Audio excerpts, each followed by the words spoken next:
thought it was about the dogs. Nah, it's about power.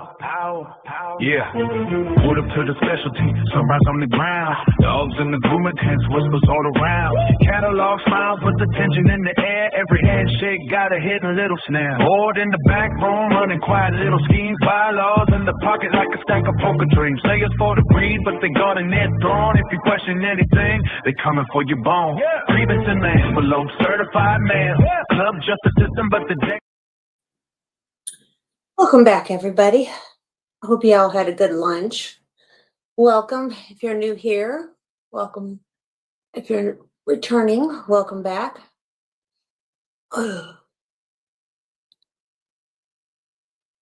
So,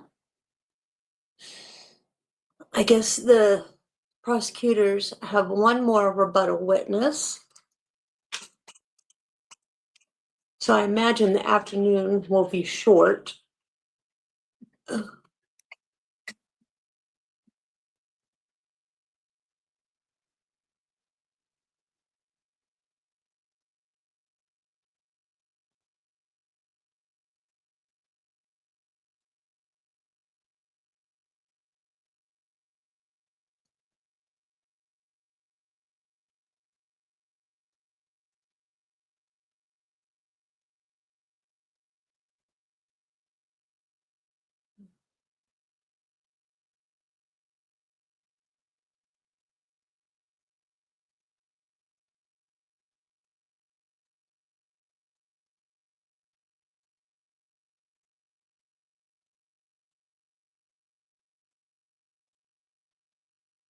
Dance mom star Abby Lee Miller drops doctors from medical malpractice case.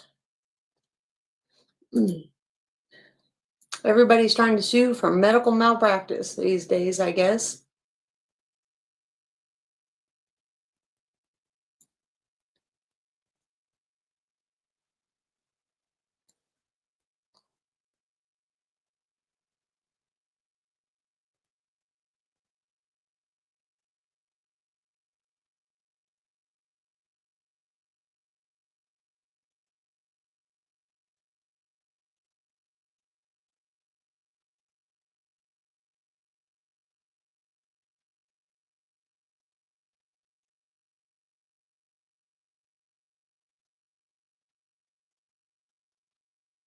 Whew.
So, what do you all think the jury is going to do? I think the jury is going to be confused as hell.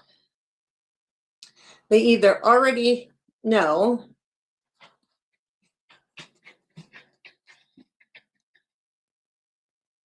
how they're going to vote,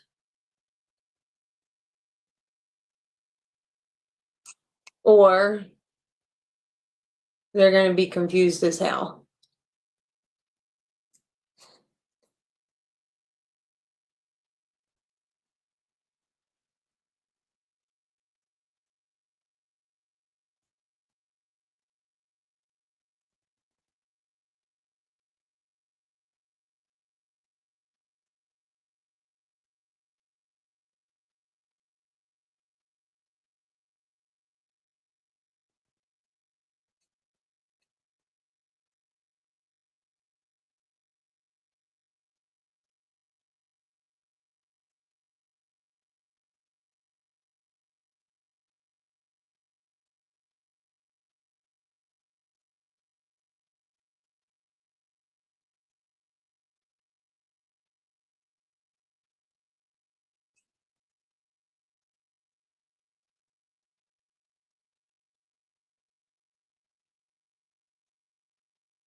Well, Dolly Parton has died.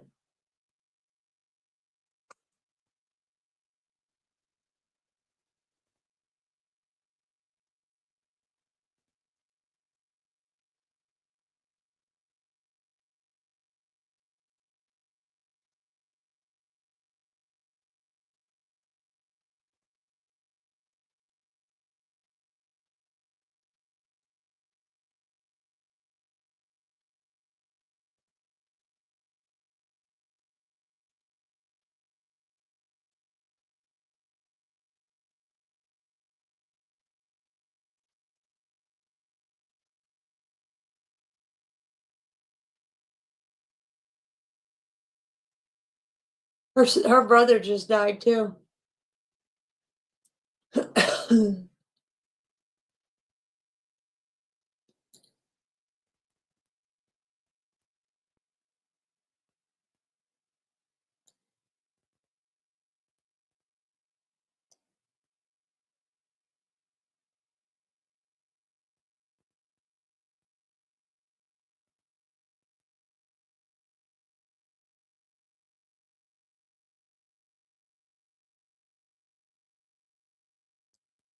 It was 80 years old.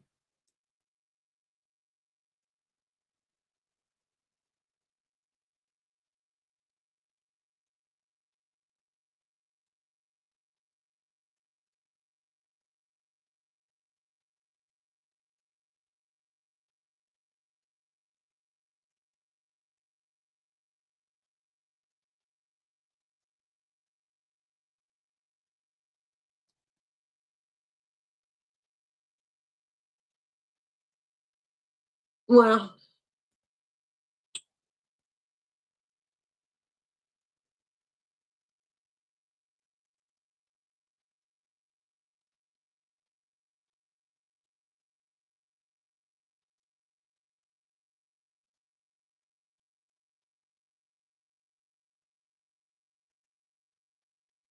how sad.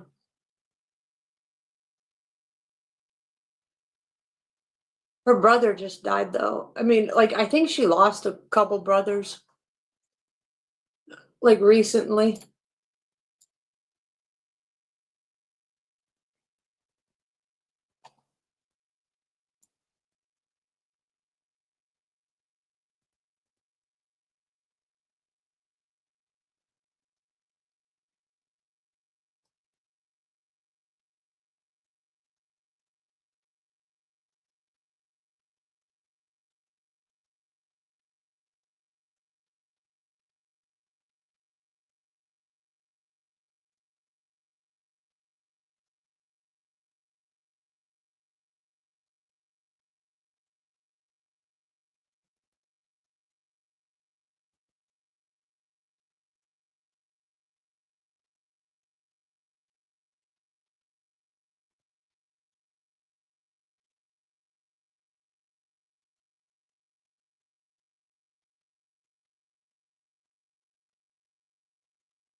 Can't believe how many people are supporting her.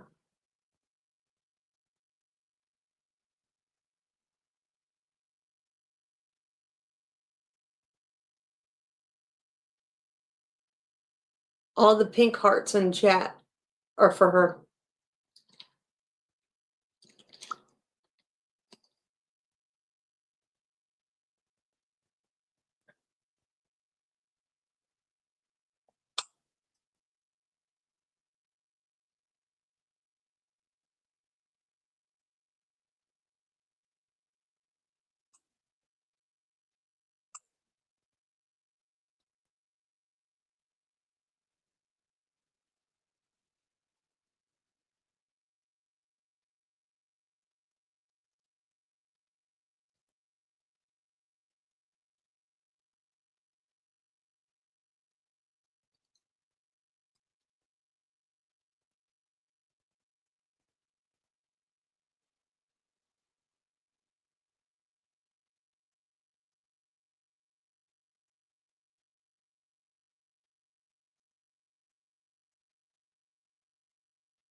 Well,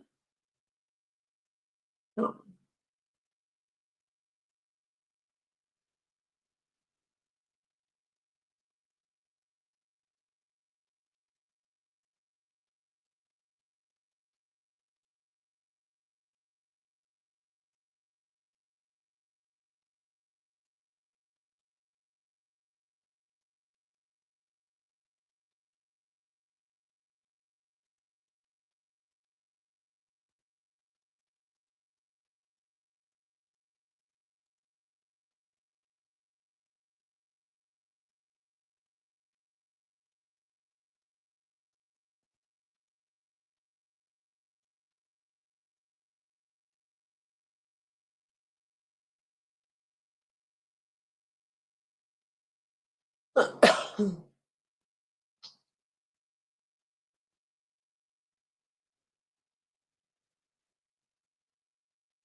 Turn back to the trial of Commonwealth versus Lindsay Clancy. All parties are present excluding the jury.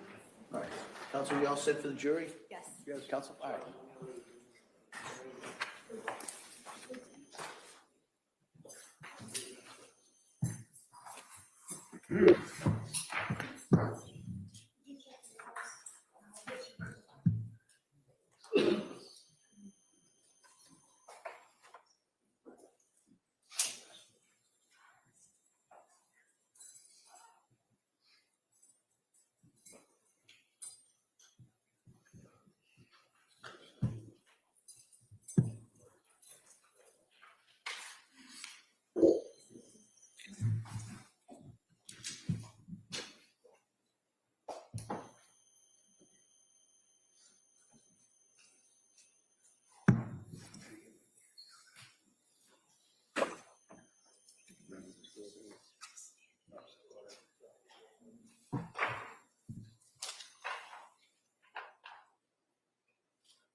Trial scheduled and brought on Monday.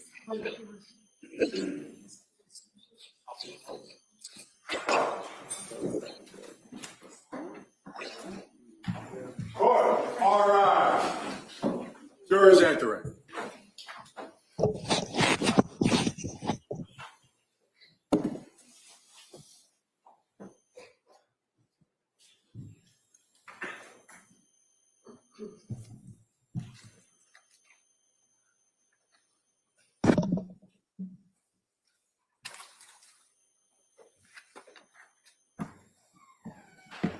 This court's now in session. Please be seated.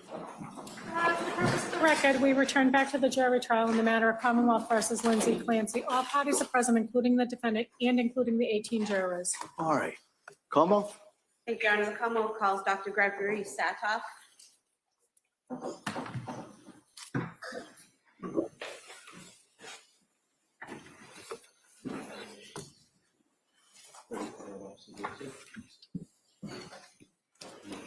Good afternoon, sir. We'll stop right there. Raise your right hand to the clerk, please. Good afternoon. We solemnly swear that the testimony of the evidence you shall give to the court and the jury, the matter now pending between the Commonwealth and the defendant of the bar shall be the truth, the whole truth, and nothing but the truth, so help you God. Thank you. Thank you. You may proceed. All right. Good afternoon, doctor. Hi. Attorney Sprague? Thank you, Your Honor. Good afternoon. Can you please state and spell your name for the record? Yes, first name is Gregory, Gregory, last name Saathoff, Saathoff. What was his name? And can you describe for us your educational background? Yes,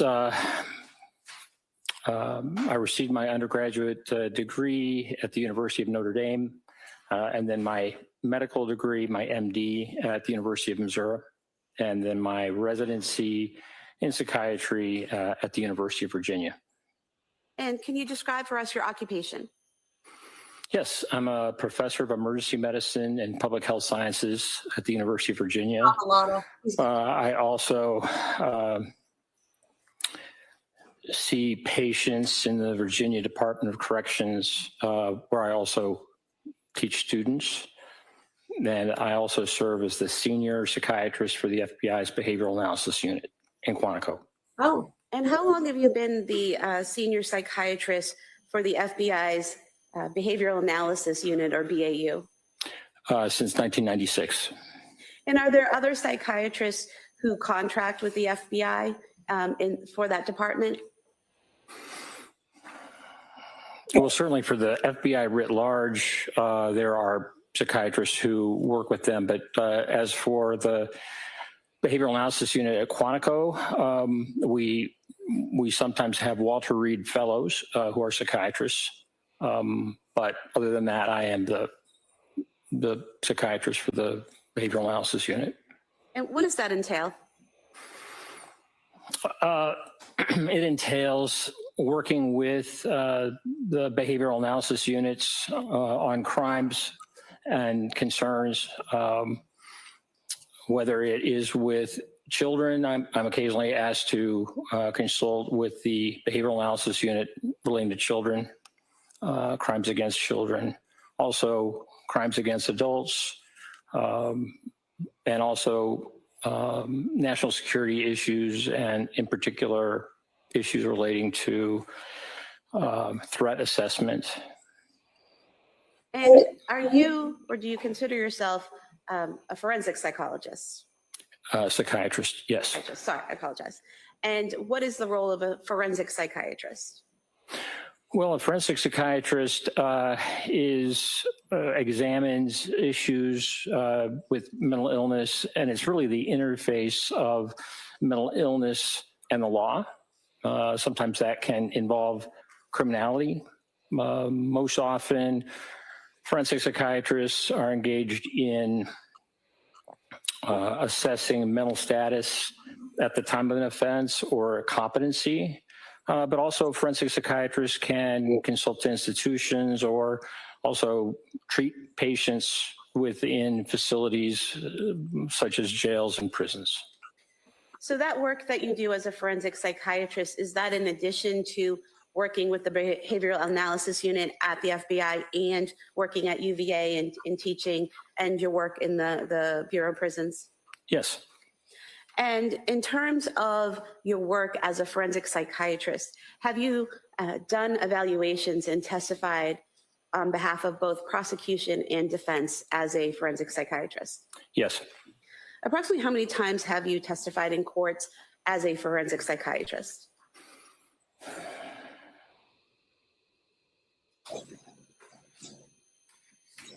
Maybe 40 to 45 times, something like that. And are you board certified in forensic psychiatry? No. And why not? Well, when I finished my residency, I was interested in public psychiatry. And so I also was in the military. And so military psychiatry and public psychiatry in a teaching hospital was very important to me. As time went on, I was consulted by the FBI. They wanted to meet with me based upon a paper that I had published. And by the time I was more heavily involved in forensic psychiatry and particular assessment of individuals, by that point, the way to be board certified within forensic psychiatry would require a one-year fellowship. And at that point in my life, I just did not have the time to be able to devote to a one-year fellowship in addition to the other things that I was doing. So instead of the one-year fellowship, did you have more on-the-job training as a forensic psychiatrist? Yes. And as a forensic psychiatrist, have you evaluated subjects for things like competency and criminal responsibility? Yes, I have. And let me just say also, in addition to on-the-job experience, it's important to get teaching and training. And so I've taken advantage of courses within the Institute for Law, Psychiatry, and Public Policy at the University of Virginia, and other opportunities as well, in terms of even taking a board review course that was very helpful and quite comprehensive. So you've had other training other than the fellowship in order to be a forensic psychiatrist? Yes.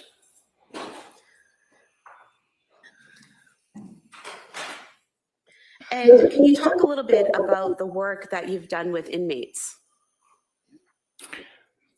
I'm sorry, can you repeat that? Can you talk a little bit about the work that you've done for the Bureau of Prisons with inmates? Yes. Well, specifically, most of my work has been with the Virginia Department of Corrections rather than the Bureau of Prisons. And since 1992, I guess, maybe 34 years, I have assessed and treated patients within the prison system, both men and women at men and women's facilities. And in that time, I have brought medical students and residents and fellows and taught them. So over the course of my career thus far, I've brought more than 2,500 medical students and residents into the prison system to learn about psychiatry and significant mental illness. And in the course of your evaluating and treating female inmates, did you have the opportunity to evaluate and treat female inmates who had killed their children? Yes. And how often was that would occur, that you would treat that type of patient? Well, in consulting to a maximum security women's prison, I would say 5 to 7 women who had killed their children. And in terms of your interactions with them, you said that you evaluated them. Did that involve diagnosing them? Correct. And then what did the treatment involve? Treatment involved working with a team within the system. Prisons have psychologists and social workers and those who are responsible for working with patient inmates.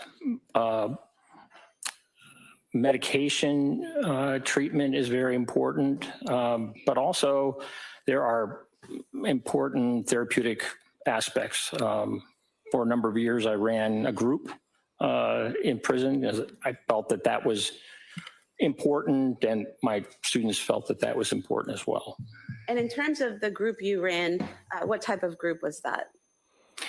It was a therapy group in which individuals were brought together, all who were diagnosed with a significant mental illness, and being able to speak about their experience and also how to deal with issues or how they dealt with issues over and above the medications that they were receiving.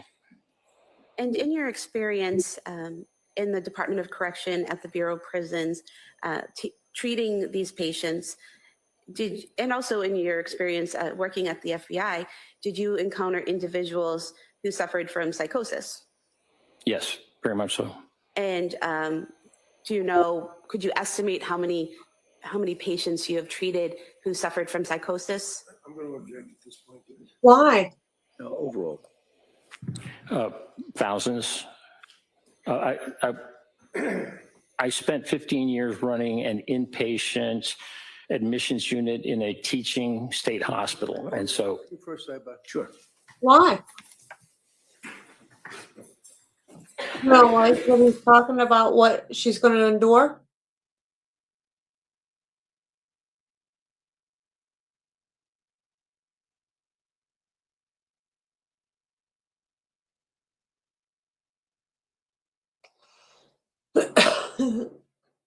She's just letting her know what she's going to happen to her when she goes to prison for being guilty for killing her children.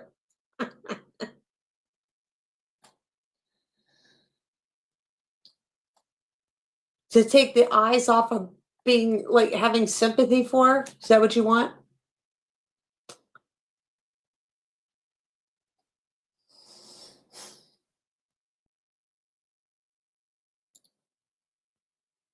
But judge, that screws up everybody looking at my client with sympathy.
Excuse me.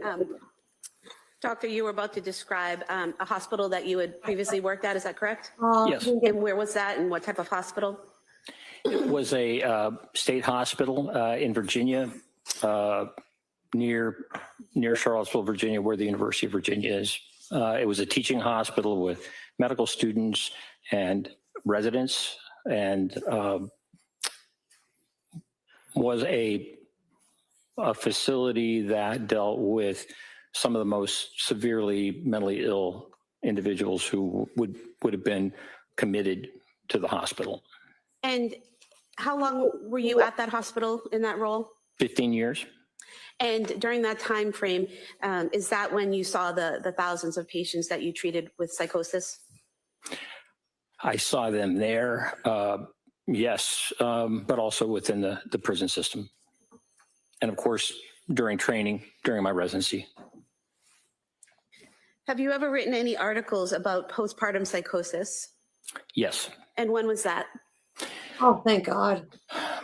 An article, we published an article in 1987 relating to 2 cases of postpartum psychosis that I actually saw when I was an intern. One was my patient and one was one that I consulted on. And that article that you wrote, was that entitled Postpartum Psychosis Induced by Bromocriptine? Yes. What was bromocriptine? So bromocriptine at that time was a medication that was used to inhibit or to stop lactation. Some women would, after birth, make a decision for whatever reason that they were not able to breastfeed. And so in those days, this medication, bromocriptine, was used to inhibit lactation. And in your treatment of one patient and what you learned of the second patient, did you come to a conclusion that bromocriptine was having some effect of inducing postpartum psychosis? Yes. And is that what you wrote the article about? Yes. And eventually, after you wrote this article, were there other studies that cited to your article? Yes. And let me just emphasize, I was one of 5 authors of that article. And eventually, was bromocriptine, Discontinue. did people stop using that to stop lactation in women?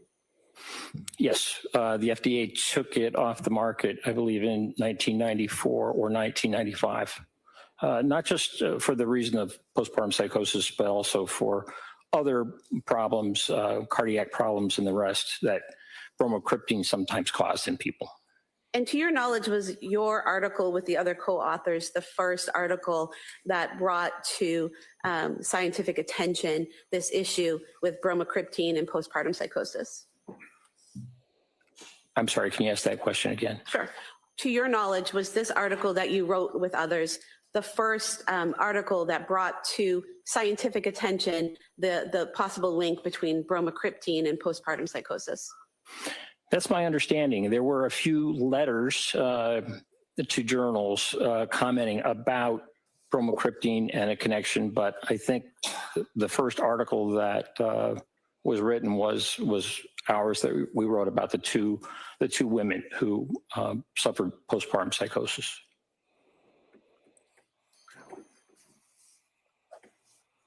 Now, you've mentioned your experience in diagnosing and treating psychosis. What is psychosis? Well, psychosis is, it can take a number of forms. I think we most often think about people who are psychotic as having hallucinations. And so we call those perceptual disturbances. That it's oftentimes auditory hallucinations, so people hearing voices or sounds, but they also can be other types of hallucinations as well, not as common in psychosis, such as visual hallucinations, or even what we call tactile hallucinations, where the sense of touch is affected, or olfactory hallucinations. Most commonly, it is auditory hallucinations, though, if we're talking about those perceptual disturbances. Now, there are other areas that psychosis can show itself.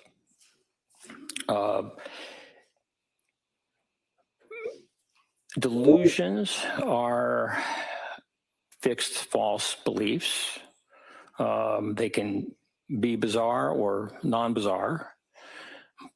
And sometimes people who have auditory hallucinations also have delusions. Sometimes you can have psychosis, or someone can be psychotic with just a delusion and no perceptual disturbance, no type of hallucination. And the third area is with regard to thought and how people communicate. So in that part of psychosis, when it demonstrates itself, is that people have a great difficulty communicating with even speech disorganization. They may engage in what we call neologisms, or making up words that have a specific meaning for them, but no one else. And the way that thought is translated either in writing or in speech, oftentimes people who are psychotic and also have a difficult time with stringing their words together. So what we would call looseness of associations. So really, there are three arenas that psychosis can show itself, maybe in all three: the perceptual disturbances, the delusions, but also the thought and related to thought and communication. But it's also possible to be psychotic and have just one of those three elements. And Is psychosis its own mental illness or a symptom of mental illness? Psychosis is a symptom. And why is it a symptom of mental illness and not its own defined mental illness? Well, because there are many different possible causes of psychosis. Someone who has a serious medical problem, for example, can actually become psychotic. A brain tumor is one example in which those symptoms of psychosis show themselves. But there are other ways that people can experience psychosis. Some can be secondary to, say, drug abuse. There's certain drugs like cocaine or amphetamines or bath salts that can cause people to have the kind of perceptual disturbances or delusions or problems with communicating, that I talked about. So really, I think it's just important to know that that it is not a cause. It represents a significant finding or presentation. Schizophrenia is one diagnosis where we will see psychosis in a number of forms, but also someone who has a serious mood disorder or schizoaffective disorder or a brief psychosis. So there are many different roads that can lead to psychosis. And so it's important to find out what's originating, because that's how we make the best decisions about how to treat any psychotic symptoms that we're seeing. And doctor, the signs and symptoms of psychosis that are present, is that dependent on the underlying cause, the mental illness or whatever is causing the psychosis?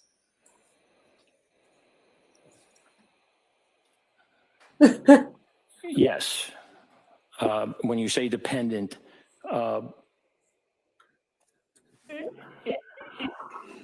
it just is clearly something that is a result of or a manifestation of the illness.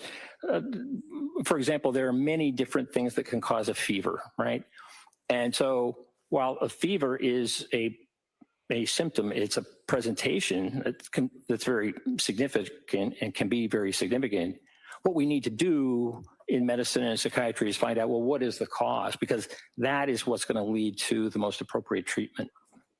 So for example, an analogy would be a bacterial infection can cause a fever. Bipolar disorder can cause psychosis. Correct. Now, you mentioned earlier serious mental illness. What is considered to be a serious mental illness? Well, serious mental illnesses affect a small portion of the population, a smaller portion, maybe 4%. So people who have schizophrenia have a serious mental illness. People who have bipolar 1, which is manic depressive illness, that is a serious mental illness. Schizoaffective disorder is also a serious mental illness. So while many people can have symptoms of mental illness and can benefit from treatment, either psychotherapy or medication or some kind of combination, there are some that are just really, really profound. And that's a much smaller percentage. And so serious mental illness, is that sometimes shortened to SMI? Yes. Now, is there something called any mental illness, AMI? Yes. And what would be in that category of any mental illness? So any mental illness would be certainly adjustment disorders or anxiety disorders, mild depression, depression without psychotic features, for example, PTSD, which can have significant symptoms, is also something that would go under the category of any mental illness. Now, were you asked to do a forensic evaluation of Lindsay Clancy? Yes, And you were asked to do that by the Plymouth County District Attorney's Office, correct? correct. And did you receive direct payment from the Plymouth County District Attorney's Office for your evaluation? No. How did that payment plan, how did that work between the DA's office and your services? So I do my work in testimony and the like through the University of Virginia. So my department is the recipient of any funds that come from the work that I do. I get a salary from the university that is not dependent on the number of cases that I am involved with or whatever. So I don't receive payment myself. I see it as part of my job as a professor. And in terms of your work with the university, does the university have any impact or influence on what your evaluation is or what your conclusions are? No, not at all.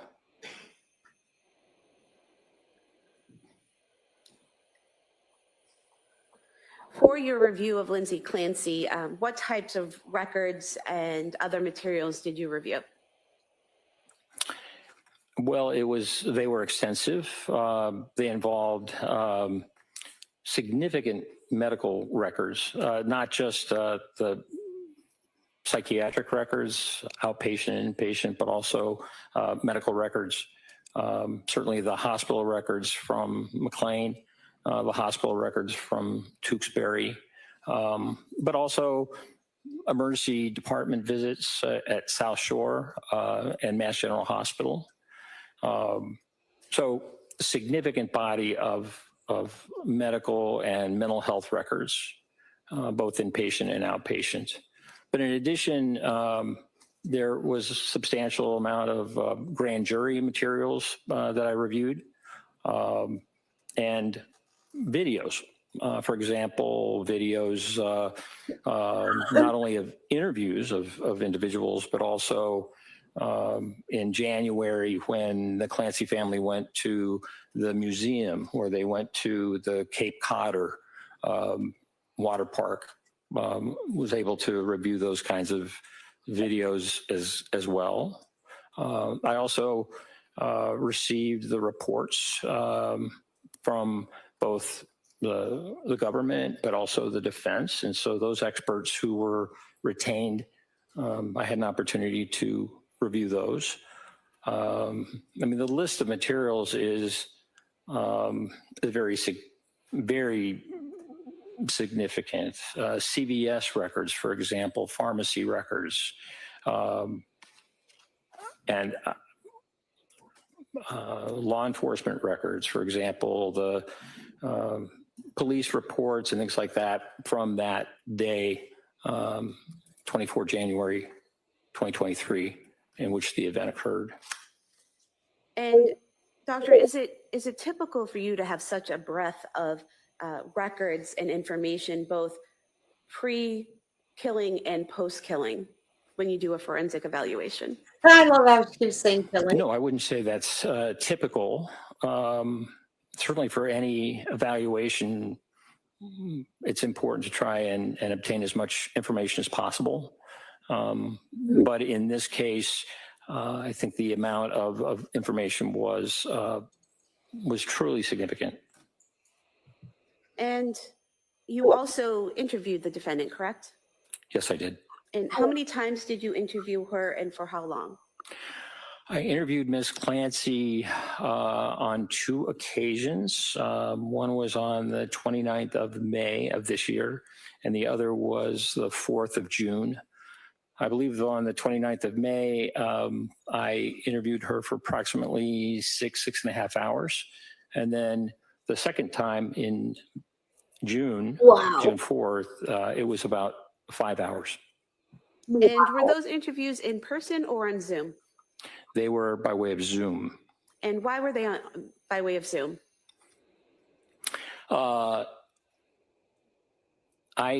For personal reasons, I was unable to travel at that time. And so I requested the ability to have an interview by way of a Zoom video platform, and that was approved.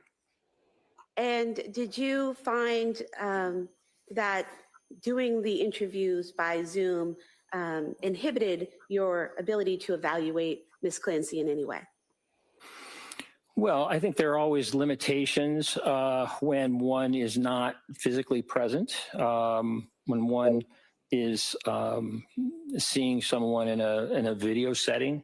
Sometimes it takes longer to be able to get information and establish rapport. Other limitations are just kind of having an opportunity to see the environment, that the individual is in. I have done evaluations in the past using a Zoom format. There are certainly advantages to being in person. Did you, in your interviews with Ms. Clancy, have any difficulties having her answer questions or establishing a rapport with her? No, she was very pleasant, very responsive to questions that I asked on both occasions. Were there any benefits to doing the interviews on Zoom? Well, one benefit that one doesn't always have with an in-person evaluation is that a platform like this can also save the entire interview, and both video of the interviewer, myself, but also Ms. Clancy. So if someone wants to really understand that the interview and how it went, you not only have a transcript, but you have a video that really demonstrates the course of the interview, how it went, and that can be very helpful. That can be more helpful than if, as a clinician or as an assessor, I am writing notes. Because when you're writing notes, sometimes it's harder to be able to attend to the individual. So certainly being able to have a transcript of the interview is helpful, and I think it makes the process more transparent as well, which I think is a positive. As part of your evaluation in this case, did you also interview what's known as collaterals or other people who knew the defendant? Yes, I did. Who did you interview? Should ask you what the bathroom. Well, I interviewed Patrick Clancy, also on a Zoom platform. And after you had reviewed all of the records that were provided to you and the criminal file and all the evidence that was provided to you and conducted these interviews, both with Ms. Clancy and Patrick Clancy, were you able to conduct an analysis of all of that material in order to come to your eventual conclusions? Yes. And if we could just go through your analysis of this case, and if we could start with I think what you called in your report, Ms. Clancy's characterization of the command auditory hallucinations. Yes. So Ms. Clancy stated to me and some other evaluators that her hallucination, that of an external voice, something coming from outside of her head, occurred when she was standing at the refrigerator.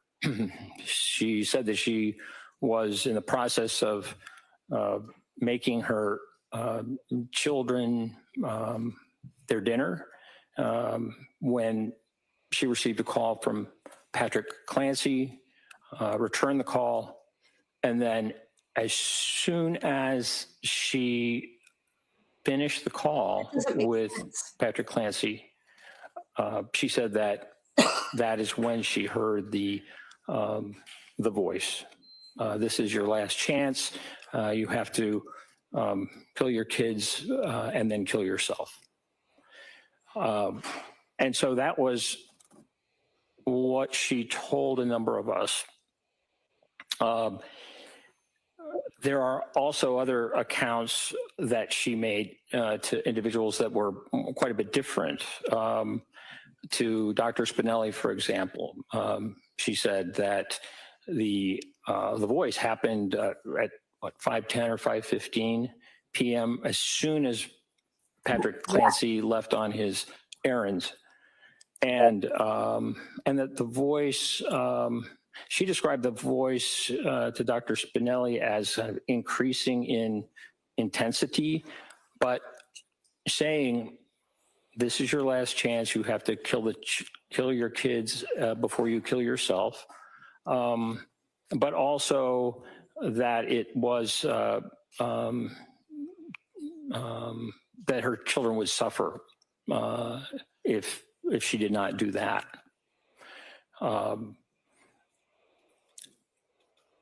When I asked her about the voice that she heard, again, she said that it started really right after the telephone call at 5:34 with her husband, Patrick. And she said it was a man's voice. It was very clear. It was external. In other words, it came from outside of her head. That it was constant. So this phrase, "This is your last chance. You have to kill your kids and then kill yourself," was something that was repeated over and over and over and over again during that period that she strangled her children. And then just as soon as it started, it stopped at when she had finished killing the children, strangling the children. Doctor, was there anything about what she reported to you about the voice that was significant to you in your evaluation, and if so, why?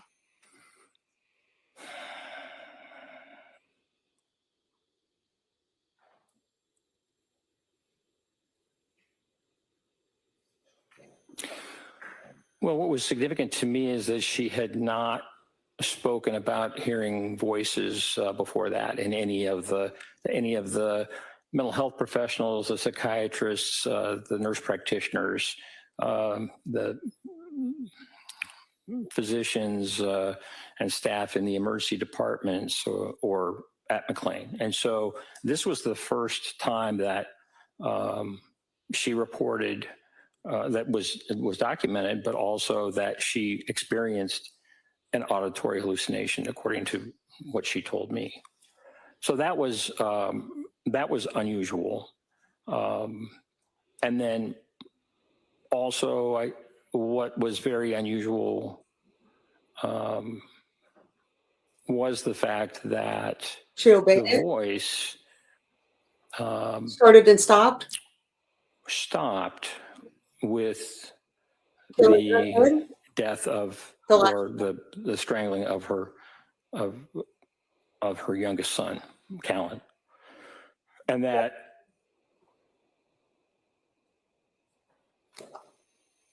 Didn't continue with killing herself? she went upstairs and then proceeded to engage in behavior in an effort to kill herself, but that the voice had stopped So why? as soon as she had strangled her last Callan, her youngest child. If I could stop you there for a moment and ask you, you said that it's unusual that this was the first time that she had heard this voice. Why is that unusual?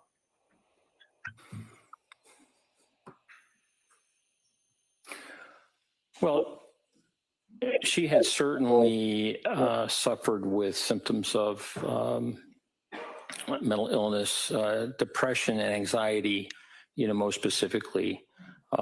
Anxiety that she had reported to Dr. Tufts in mid-September. And then certainly the symptoms that later on included suicidal ideation and also what she said were dark or intrusive thoughts to harm her children that she mentioned to her husband and her mother on, I think, 2 occasions. And Doctor, you also mentioned that it was unusual that the voice stopped after Callan was killed. Why is that unusual? Well, I've worked with, compared to other patients that I've treated who have had command auditory hallucinations. I'm going to object to that. You want the same objection? Why? Council, I see it.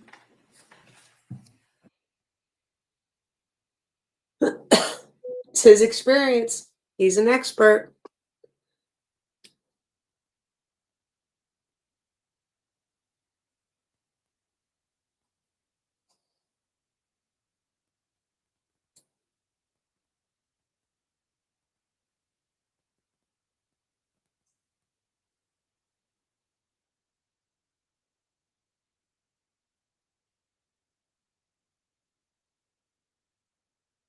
He's allowed to give his knowledge.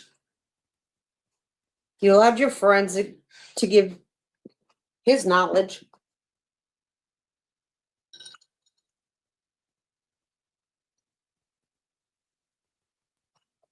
This is a rebuttal witness.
Doctor, based on your training and experience in Right. dealing with diagnosing and treating people who have psychosis, and what you've learned in all your training and schooling, is it typical for someone in psychosis to hear a voice only one time, never before, never after?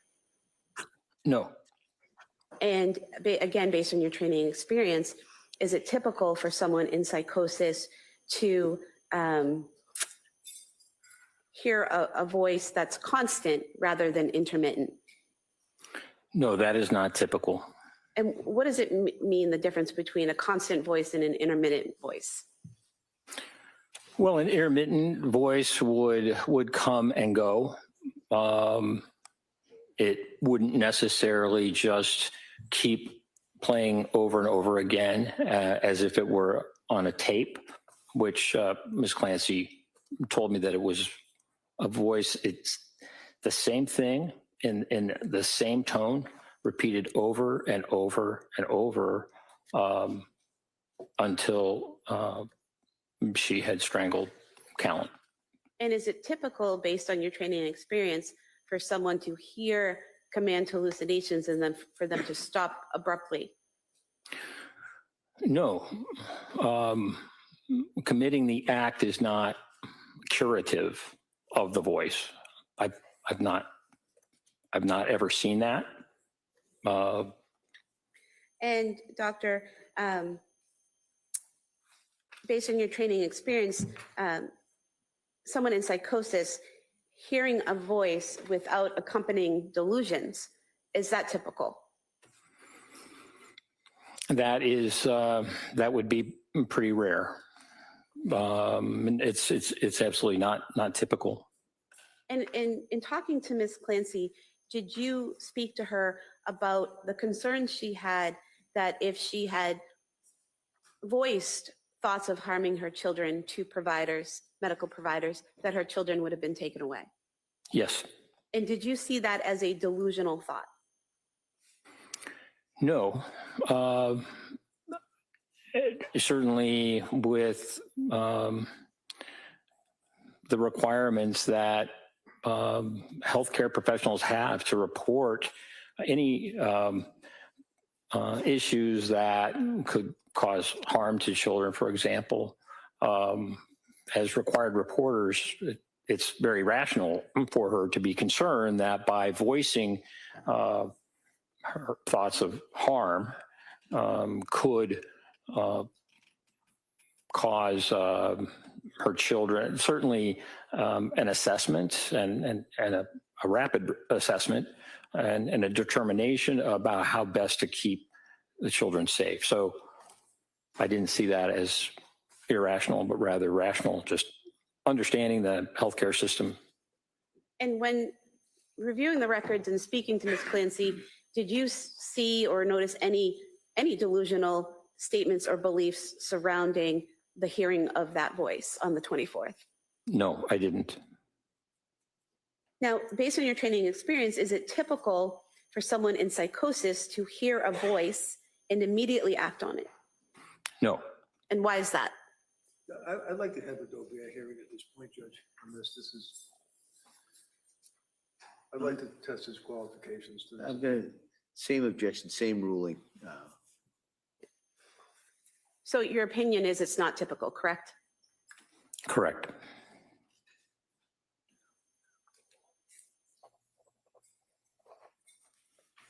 Now, you mentioned the defendant told you that when she received the call from her husband at 5:33 and called him back at 5:34, that she was getting dinner ready for her children, correct? Yes. And did she tell you what she was about to get out of the refrigerator? Yes. She said she was at the refrigerator and that the refrigerator door was open and that she was getting chicken nuggets out of the refrigerator section for her children. Now, in your collateral interview with Patrick Clancy, did you learn from him that when he left the residence, the children were already eating chicken nuggets on the couch? Yes. And did Patrick Clancy tell you that Dawson in particular was eating chicken nuggets and green beans out of a bowl on the couch? Yes, that's what he told me. And is it fair to say that there are crime scene photographs showing a bowl on the couch? Yes. And so is there any significance to you in the defendant telling you that when she got the phone call from Patrick, when he's at CVS, that she's making chicken nuggets versus Patrick and telling you that that had already happened and the crime scene photos showing you the bowl was already on the couch? Well, it's inconsistent. And are inconsistencies like that important in your evaluations in cases like this? Yes. And how so? Well,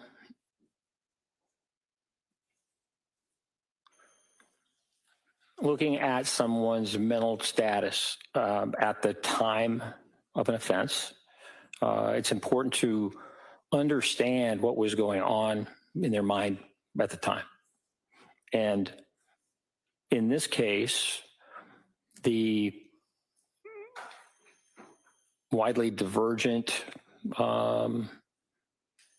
reports from Lindsay Clancy versus her husband Patrick raise questions about what she is telling me and how things are happening. So certainly that's a cause for significant concern. One of them is not correct in their statement. And in terms of what you testified about earlier about the defendant giving you one version of what the voice told her and giving Dr. Spinelli a different version of what the voice told her, is there any significance in your evaluation to that? Yes. And what is that? Well, again, it's markedly inconsistent. Ms. Clancy was very clear with me about the time that the voice started and that it was constant for a period of time until the children were killed, and then it stopped. And according to Dr. Spinelli's report, Ms. Clancy stated that the voice started much, much earlier, actually, when Patrick Clancy left. And so we're talking about a significant difference in time. And those two just, they don't match. So it's hard to, which version is the one that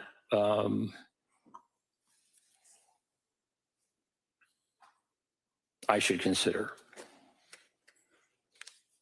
Now, further along in your analysis, you talk about Ms. Clancy's outward portrayals misleading her family and providers. What do you mean by that, and what did you see in the records and in your interview of her?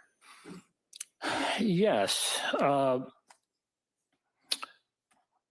in looking back at her history, for example, with Patrick, she dated Patrick when she was in nursing school, and that was at a time that she was experiencing fairly significant anxiety, according to her, such that she went to a psychiatrist and was treated for her anxiety with Prozac and Wellbutrin, and also propranolol.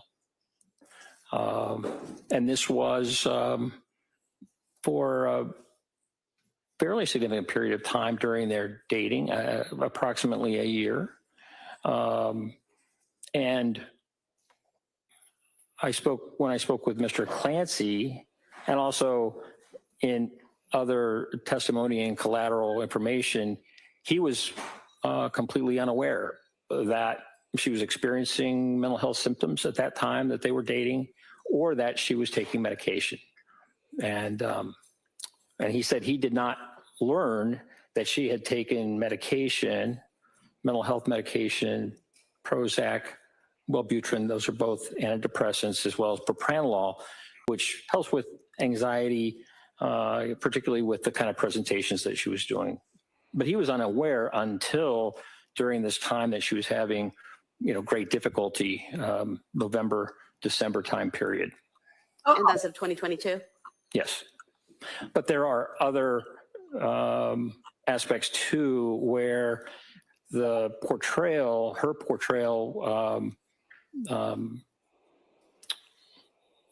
misled others in terms of how she was doing. Can you give us an example of that? Yes. Well, in the numerous text messages, which really varied, there were times when she stated that she was doing very well. And for example, even in the days leading up to the 24th of January 2023, the photographs that she was sending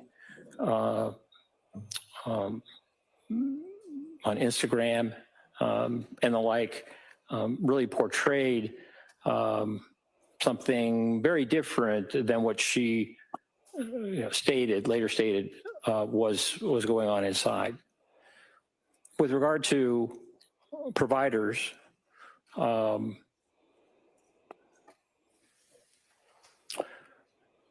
Ms. Clancy told me that during this period that she was having such difficulty, and that was really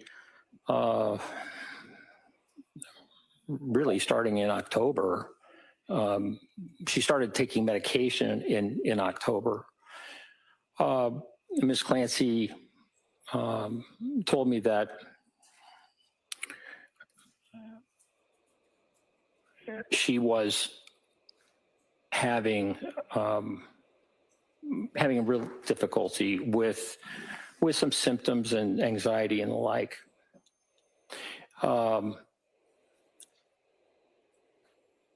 Her mother-in-law suggested to her that there was a doctor that she knew named Rose who was willing to talk with her just on an informal basis. And so as I understand, this doctor made time for her to be seen, not in an official way, not as in a doctor-patient relationship, but just to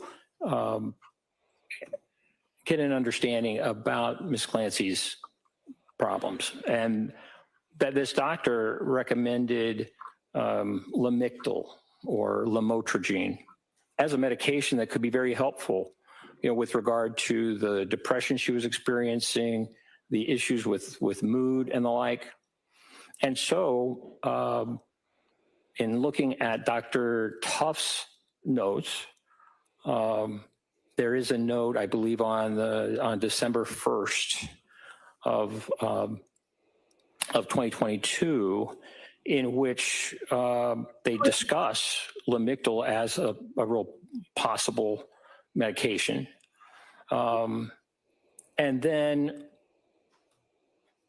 by mid-December, it was really a very, very difficult time. The whole month of December, in many ways, was very difficult. But after this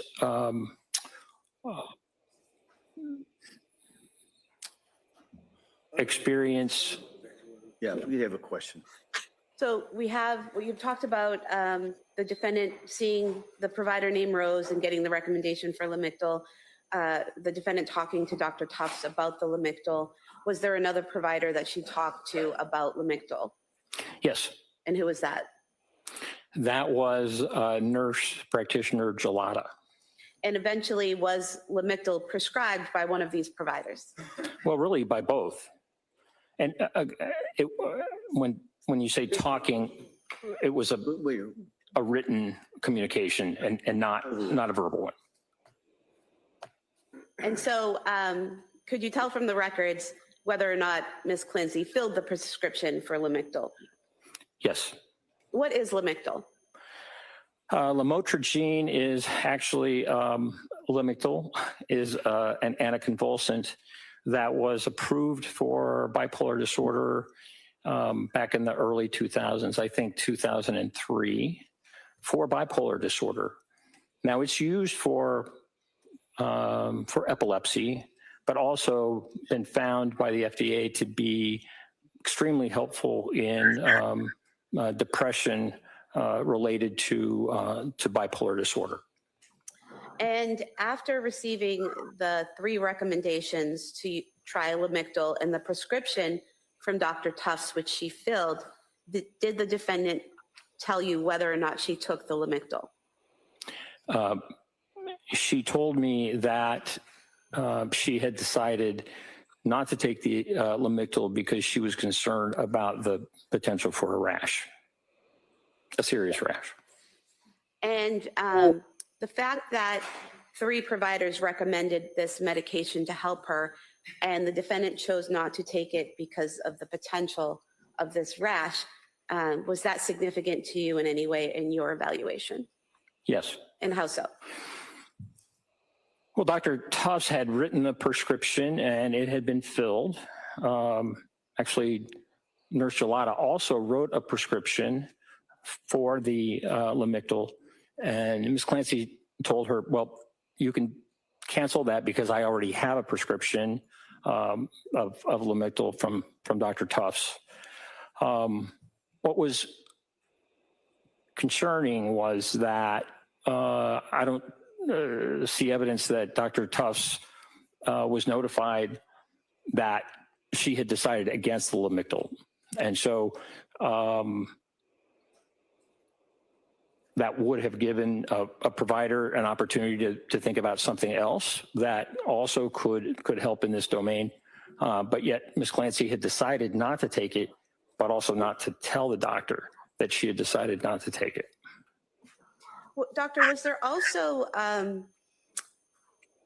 something that you noticed in the way she described, Ms. Clancy described to you, how she was feeling at McLean Hospital when she was there versus the description of her feelings in the McLean records? Yes. And what was the difference between the two, and how was it significant in your evaluation? I recall that she told me that her she felt like a zombie. Very, very significantly affected, and certainly while the records at McLean demonstrate that she was not doing well, there were differences in terms of how she characterized that. And when a patient is characterizing how she felt at a certain time in different ways, one to you and in a different way to her actual provider at the time, is that concerning in any way? Well, yes. And why is that? Well, the more candid a patient can be with the symptoms that they're experiencing, the better able the prescriber is to make a determination about how best to treat those symptoms. And also it can be very helpful in diagnosis as well. And did you also take note of the appointment Dr. Tufts had with the defendant on January 23rd, 2023 in the records, and the fact that the defendant denied experiencing suicidal or homicidal ideation in that meeting? Yes. And how was that significant, if it was? Oh, this is going to go on till tomorrow. Well, Ms. Clancy had been looking into alternative treatments and had discussed with Dr. Tufts earlier the potential for esketamine. This is an FDA-approved medication that has to be administered by a doctor within a facility, but it can have rapid positive effects in treating depression. And so in that note, Dr. Tufts wrote that the potential for esketamine treatment or transcranial magnetic stimulation were ones that they were exploring. Well, doctor, did you discuss with Ms. Clancy, or did she describe to you in any detail her ability to suppress her feelings and kind of mold her behavior into what she wanted people to see? Yes. And what did she tell you about that? Well, I believe it was a Christmas time with her family, a morning breakfast, in which she stated she was not feeling well, not doing well, but yet felt the need to act like she was cooking and helping her husband cook. And she questioned why she would do that or engage in that behavior when her family knew that she was struggling and having difficulty. So she used the word fake with regard to just how she was attempting to present to her family. So this was on reflection in talking to me about that behavior at that time. And did she also tell you about an incident at Spalding Hospital when she was interacting with a friend of hers who was visiting there after she went to Spalding Hospital for rehabilitation? Yes. And what did she tell you about that? She told me that this friend who visited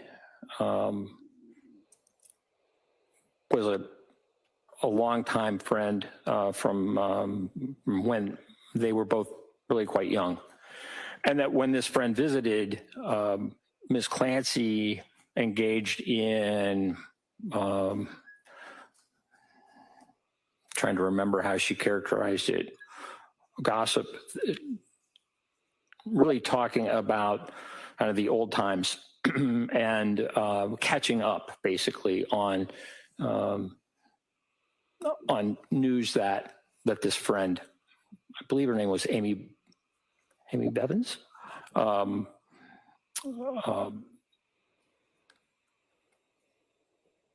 they had similar or shared experiences.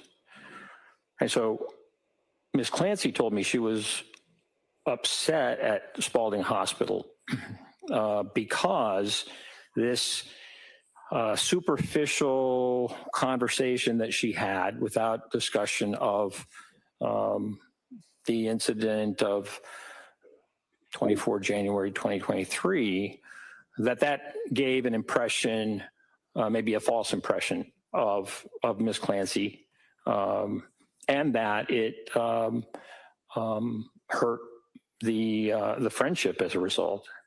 And she felt that Spalding Hospital had they provided better psychiatric care, better mental health care, she would not have been so superficial in talking with her friend. Did she also express anger to you that the staff at Spalding had prioritized her spinal cord injury needs over her mental health needs? I'm sorry, can you repeat that? Did Ms. Clancy tell you or express anger to you that the staff at Spalding Hospital had prioritized her spinal cord injury needs over her mental health needs? Yes. Your Honor, at this time, I'd like to put into evidence excerpts from the Spalding records showing the mental health consults and treatment of Ms. Clancy. They may be admitted.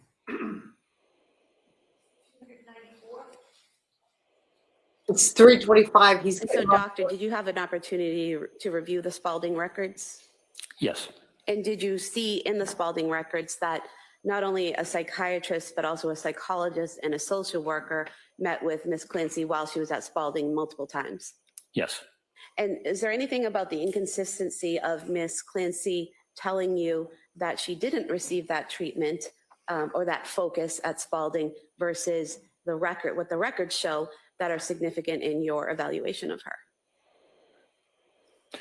Well, it's inconsistent and doesn't match up with that collateral information. So her depiction of the lack of mental health care at Spalding didn't match up with the evidence from Spalding in terms of the documents. Spalding is a rehab hospital, and that is they were really concentrated on the spinal injury, but also did have mental health services available. And Doctor, moving along in your analysis, did you look into and evaluate the defendant's decision to send Patrick Clancy on errands on January 24th, 2023? Yes. And what stood out to you as significant in what you learned from the records and from Ms. Clancy herself in that area? I asked Ms. Clancy to tell me about that Whole day. that afternoon, Yeah. and specifically that decision for takeout. And as I recall, she told me that she texted her husband Patrick basically to say, what would you think about having takeout? It's been a long day. And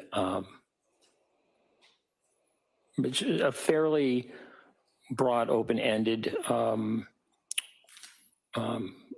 request, and that he responded positively. And from then, she made the arrangements to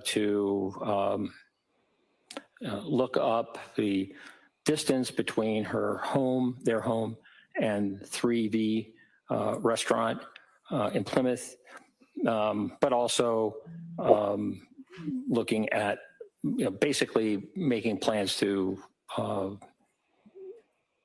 have the food ordered. And she had texted her husband ultimately and asked him about, to tell her what order to make. And so, in looking at the record, it was really reversed.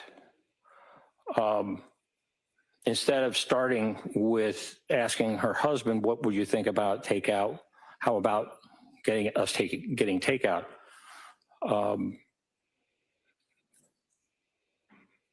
The record shows that Ms. Clancy did a lot of searching prior to that in terms of 3V, the distance, and the like.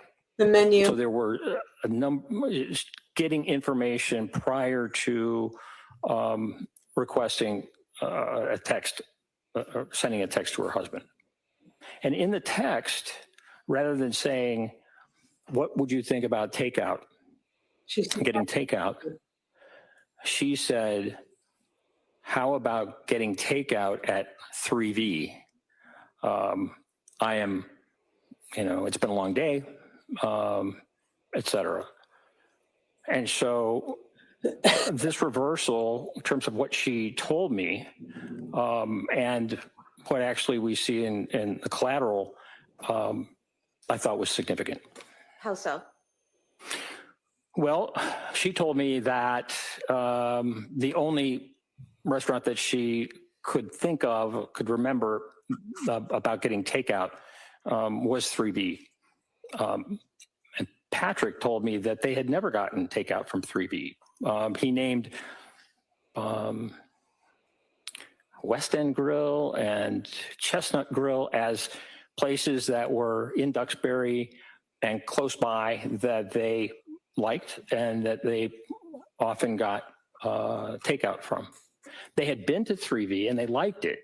They had gone as a family, but they had never gotten takeout there, takeout from 3V. And so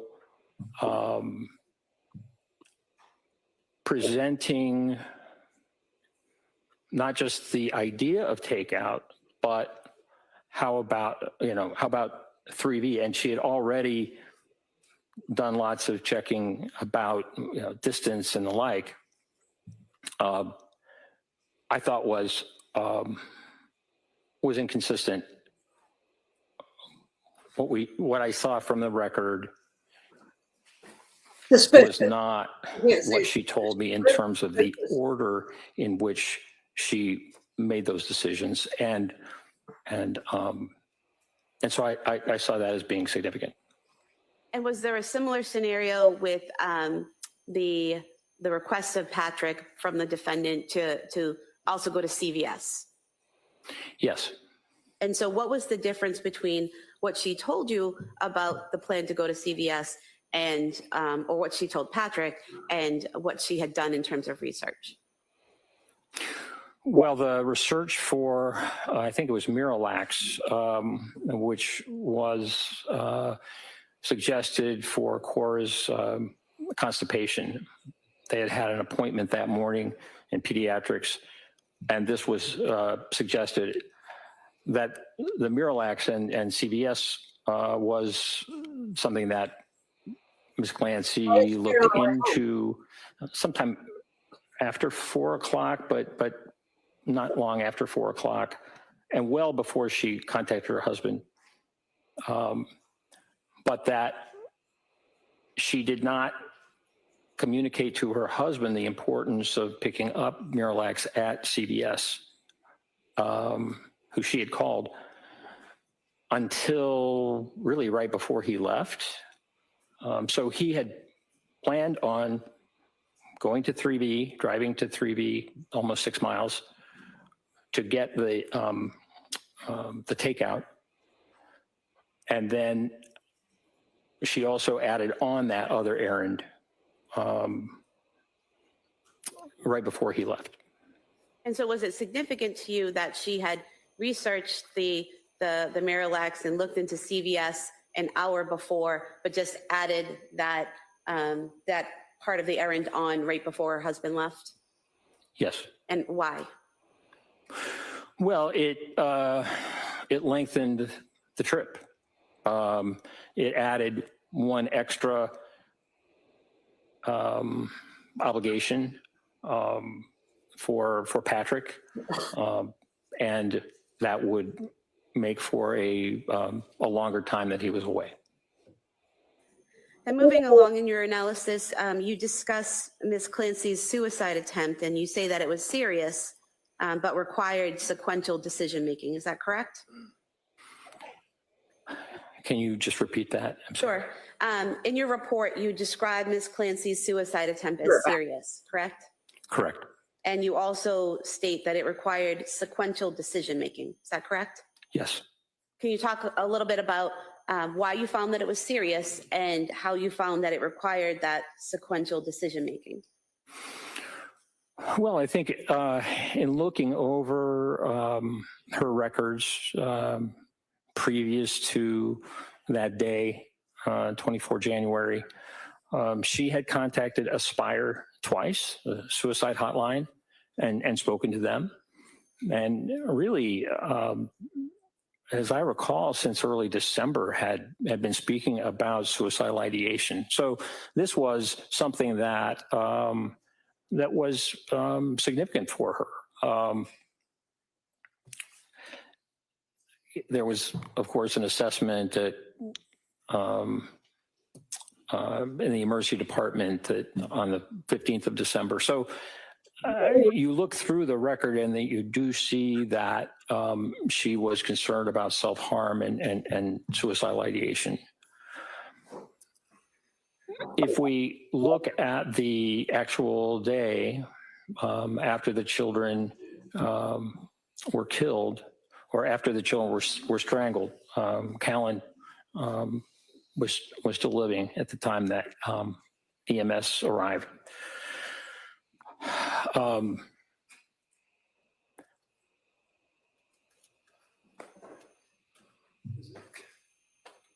She told me that she got a knife from the butcher block in the kitchen, and then went upstairs and attempted to cut herself.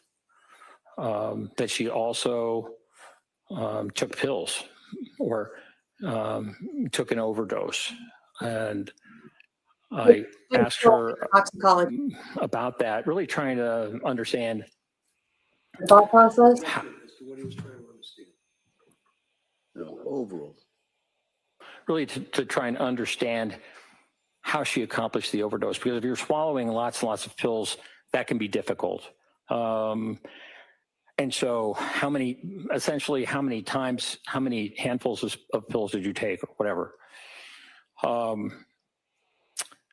And then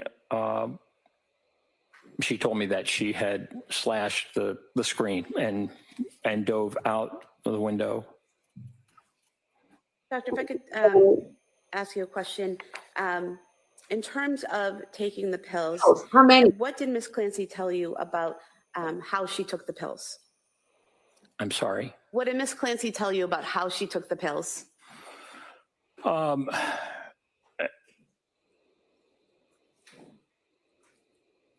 It wasn't really very clear. I was, Objection. Requesting what she said is the question. Do you recall what she said?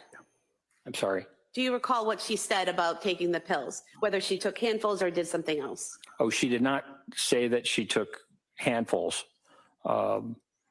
She did not describe the overdose in any specific terms. Did she tell you anything about crushing up pills? Objection. Leading question. It's already been answered. Next question. Did she give you any other information about taking the pills? Yeah, she didn't No. really do it because there was nothing in her toxicology to show it. That's why she won't talk about it, because it's a lie.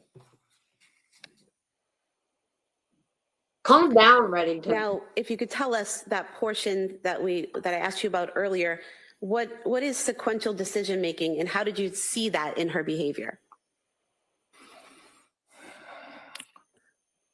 Well, Because she can describe everything else but the pills. She as I mentioned, she, is a fake. after strangling the 3 children with the exercise bands, she went up the steps, went to the kitchen, she got a knife, and then ascended yet another group of steps to her bedroom, to their bedroom, and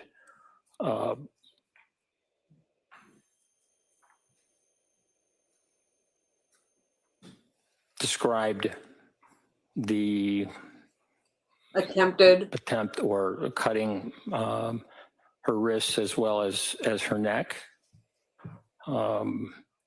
and also described the overdose in barely.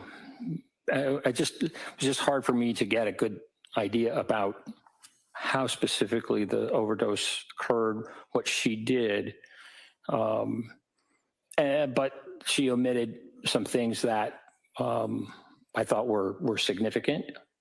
And what things did she omit that you think were significant? Well, she omitted the fact that she had actually crushed the pills. And I found that to be, quite significant. And how did you learn that she had crushed the pills? Yeah. I learned after interviewing her husband, Patrick, and he went through that evening and talked about coming to the home and the like, She. and mentioned that on the bedside table, there was a wine tumbler with powdered, Chopped up pills. medication, crushed up medication, that there was still some in the wine tumbler. Right. And I had not heard, she had not told me that she had actually crushed the medication. And I know that in Dr. Resnick's report, and also in what Lindsay Clancy told me, that she had lemonade in that wine tumbler when she took the overdose. And when I asked Patrick Clancy, he told me that they didn't think they had any lemonade in the house, that was not typical at all. And doctor, what is the significance? Finish, please. I'm sorry, were you not finished? You done with it? Hold on. You Yes. done with that answer? All right. Next question. And so, doctor, what is the significance to you, if anything, of this atypical use of lemonade and the crushed powder in the cup? You say what is atypical? I think you just said that Patrick Clancy said it wasn't typical to have lemonade, correct? Correct. So is there any significance to you to the fact that there was lemonade in the cup and that there was powder residue in the cup? Or straight that, was there any significance to the fact that Lindsay Clancy told you that there was lemonade in the cup and that Patrick Clancy saw powdered residue in the cup? Well, it's not consistent.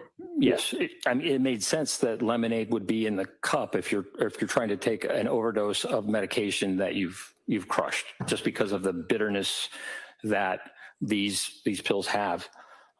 So that made sense. I asked her more about the lemonade, and she told me that it had been in the wine tumbler from the night before.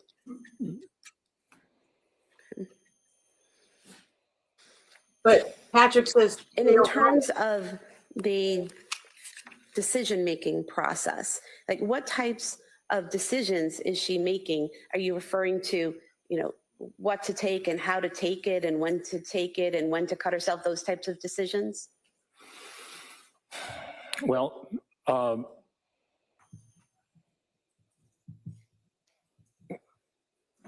crushing pills is really a challenge if you don't have the right equipment, if you don't have like a mortar and a pestle that they might have in a pharmacy.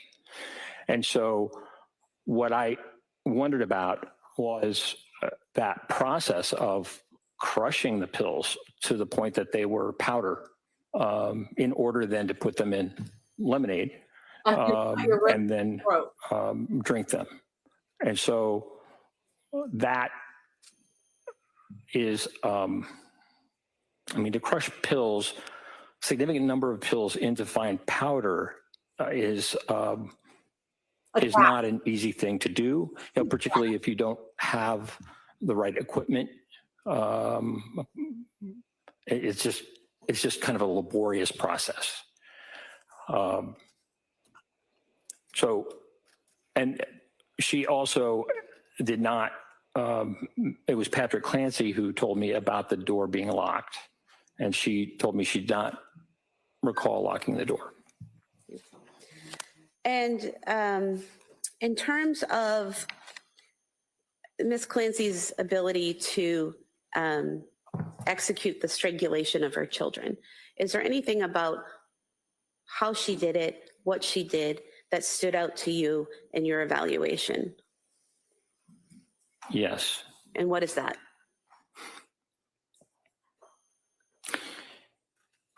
Ms. Clancy told me that she, after the phone call with her husband, she returned the call, that was when she took Dawson down the steps into her husband's office to strangle him. And I asked Ms. Clancy about what she remembered about what she said to Dawson to get him to go down the steps and leave, his sister and brother upstairs. And he's so mad, he's going to object to it. Was there resistance, verbalization, et cetera, crying?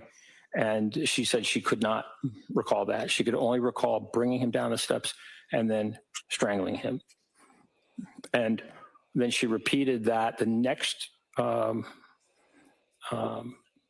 child was Cora, that she went back upstairs and did not recall how she got Cora down the steps, how Cora came down the steps, but then brought her into a different area, kind of a living room area in the basement, and strangled Cora.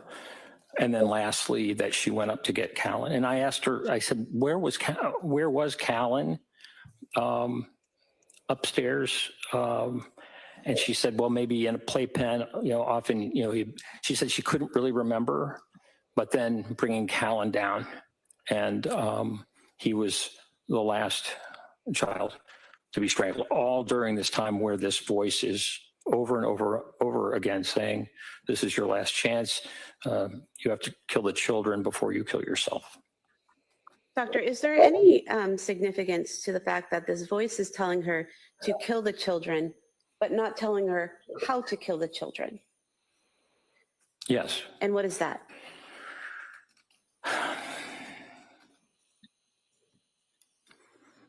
You know, just like adults, children have a will to survive. Right. Strong you. will to survive. I think it's just part of being human. And so, How did the 5-year-old not I know that fight? Dr. Resnick described Ms. Clancy as acting as if she were a puppet, but the children Or not? are not puppets. And just in looking at the Cape Codder video where Ms. Clancy is holding Callan and Dawson and Cora are there, I mean, they both are active. They Thank you. can walk, they can run. And so It's fight or flight. They had to have fought her. to make the determination about I'm going to object to this. All right, Casey, counsel at sidebar. They're going to call it for the day. I guarantee it. They had to have fought her. It's fight or flight. You are strangling kids. Once you start cutting off air, try strangling yourself. I mean, don't try strangling yourself. I'm just saying, like, honestly, it's fight or flight. Her 3-year-old and her 5-year-old had to have fought her. She may have been a puppet, but that 3-year-old and 5-year-old were not a puppet. She may have been a puppet. It's such bullshit.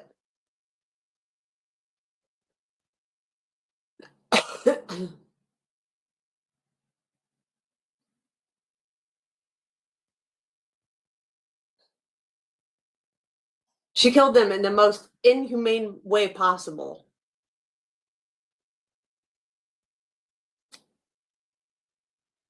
Well, I don't know if it's the most inhumane way possible, but Lapisato saying, oh, it was seconds before they passed out. But no. It's so ridiculous. I mean, Cora had blood coming out of her mouth and nose that they had to clear before they tried to do CPR on her. That's what all that orange spot that Reddington tried to keep saying on the carpet was.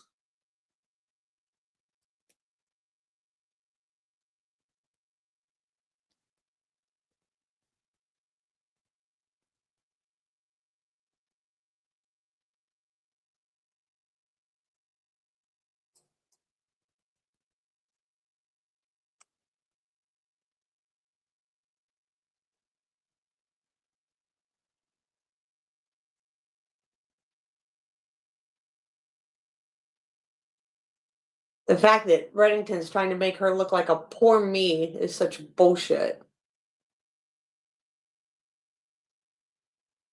It's 3:51 though. He's gonna call it for the day. He gets antsy around 3:20.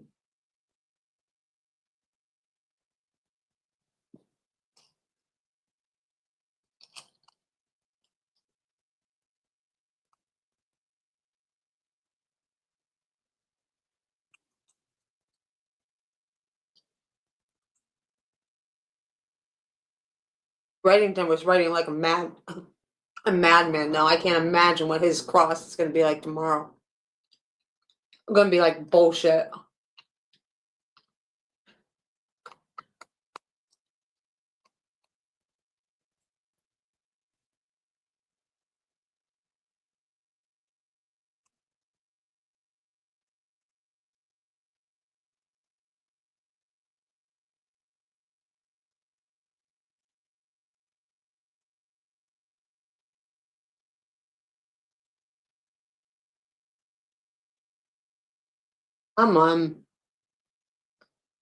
Just say you're calling it for the day.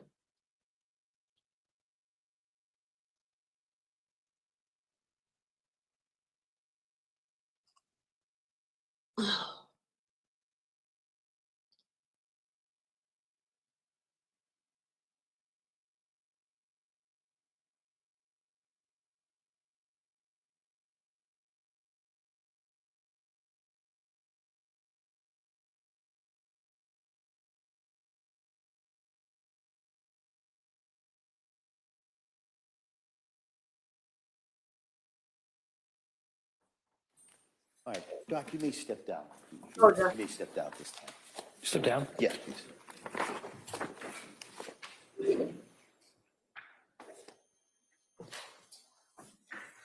All right, well, members of the jury, we're going to break for today. All right, and in talking to counsel over here, it is anticipated that the evidence will close tomorrow. All right, so I just kind of wanted to give you a little bit of a heads up in regards to that. Now, the way it works in a case like this is it requires, after the evidence closes, I have to meet with the attorneys and go over some of the instructions. So it's probably, and you've all seen how good I am in my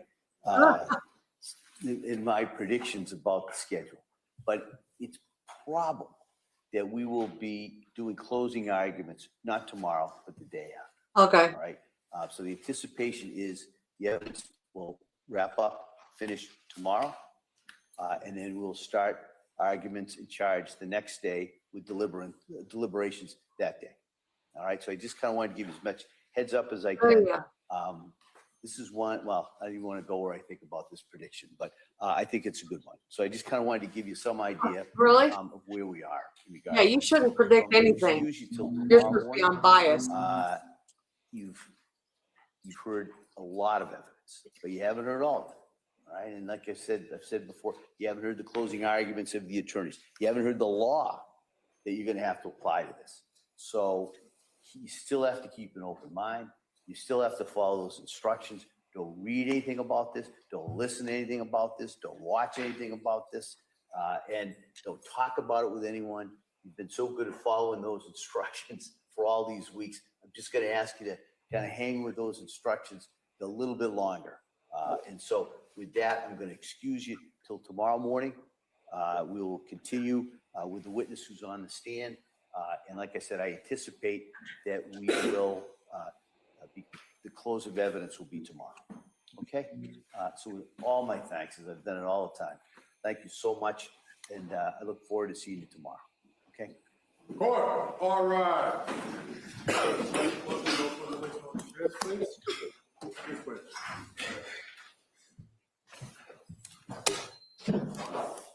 Get a flashlight, please. A flashlight.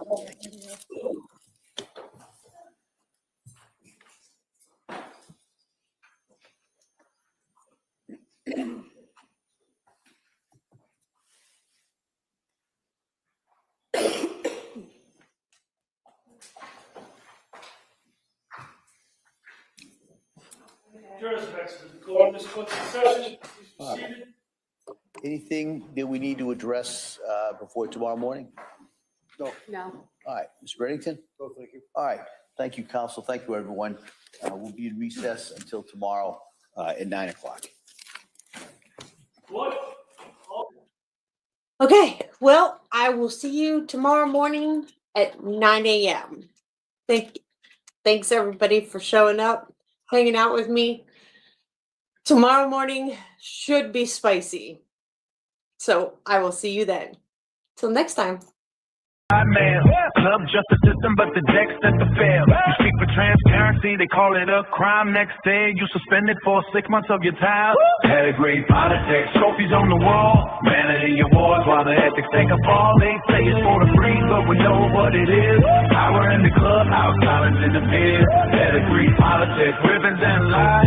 Smiles at the banquet, but the truth in disguise. You can muzzle the voice, but the truth don't crit. Dog show, Kingdom built on counterfeit grit.